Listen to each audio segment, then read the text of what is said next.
Berovo se odluči za itni antikorona merke otkako во gradot za mnogo kratko vreme se pojavija novo zaboleni, a imaš i smrten slučaj. Opštiната Овојпат се одлучи за зголемени контроли на угостителските објекти и апел.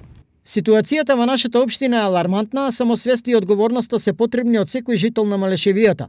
Да помогнеме и сите заедно да најдеме излез од ситуацијата и да не дозволиме бројот на заболени секојдневно да расте.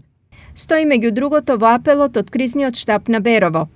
Во истата насока за утре состанок со кризниот штаб е закажан на сите угостители од општината.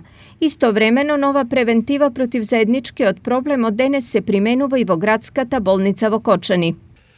Согласно препораките и упатството од Министерството за здравство за обезбедување на контролиран влез на пациентите во установите, во болницата во Кочани влезот ќе биде од службата за итна помош. Таму на секој ќе му биде измерена телесната температура, а поставени се и средства за дезинфекција.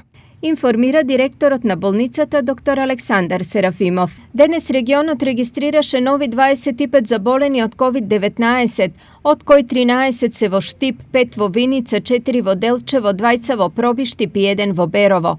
75 годишен пациент од Штип ја изгуби битката со болеста и тој е еден од 2 починати во државата. Пациентот во тешка здравствена состојба на инфективното оделение е примен пред 2 дена. Во моментов на инфективно се лекуваат 41 пациент.